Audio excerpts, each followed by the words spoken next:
Начинот на кој функционираат колегите надвор е многу различен од тука, затоа што тука се ти е спремно некако целата екипа, имаш календар, имаш таймслот за секој настан и има повеќе луѓе кои ќе следат повеќе нешта. А тој ако не дај Боже се случи нешто лошо, целиот фокус е таму и целата одговорност е само на еден човек и се бара од него да следи 24 сати се што се случува, се бара да има најнови информации, од сите изјави, а тоа не е возможно и да и у Скопје е невозможно, ама пак имаш други колеги осмени.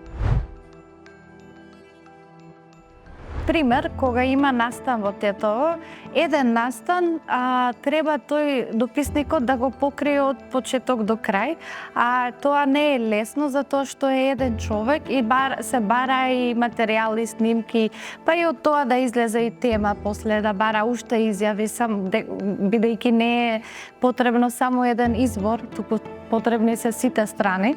Така да човечкиот дел е тоа, направи го едно, направи го добро, направија темата од сите аспекти и ако ти треба време, имаш време. Локалната власт е многу затворена. И изјавите, изворите не се... Многу тешко е да стигнеш до нив. Иако се збори и се случува нешто, низ цел град се збори, се знае дека, например, има дискриминација или дека не земаат плати, локалната власт се прави како да ништо не се случило, те игнорира. И ти праќа некој одговор кој воопшто нема врска со темата и бидејќи се знаат, пошто е мал градот, се знаат еден со другиот и вршат и притисок. Значи, многу е потешко кога си локален новинар, затоа што се знаат сите еден со друг и вршат притисок меѓу луѓето, меѓу фамилијата, по другите врски, како да наоѓаат начин да не пишуваш за нешто. На сите мои колеги им викам, кога имате притисок, кога воопшто некој сака да реагира, а не е тоа демант спремен на нај-окей начин, на најпрофесионален начин, пошто се знае кога може да реагира некој, треба да праќа демант, да се слушне како човек. Им викам да се јават кај мене, дека јас сум одговорна и да не паѓа товарот врз новинарот кој го прави прилогот, затоа што јас со новинарот сум постојано во контакт и знам што се случува, ги знам сите детали, сите се. Не дека ја не знам и го следам случајот, ама може подобро да реагирам, по-неемоционално, и одговорноста ми е поголема кога зборам од мојата позиција. Предизвиците се секогаш потешки за новинарките.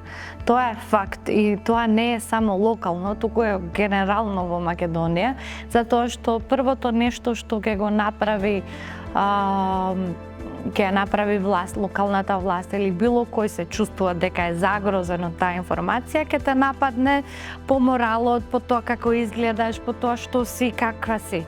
А кај мажите тоа не го прават. Тоа може да те нарече на друг начин, ама кај нас и да те нарече дека лажеш, лажга, ќе ти достави плюс, ќе ти стави уште неколку морални лепенки кои не постојат кај машкиот род и кај мажите, и тоа стварно е проблем и стварно е притисок кон новите новинарки кои сакат да работат, сакат таа професија, ама ти влијае и психолошки, не само за тебе, туку и цела фамилија ти е проблем. Затоа ги булираат и онлайн. Новинарството е мисија и борба за правда. Новинарството не е само професија, туку тоа е активизам. И ако сакаш да си нешто да исправиш и да ги гледаш лицата на луѓето кои се задоволни од тоа што нешто се променило, тогаш стварно треба да си новинарка.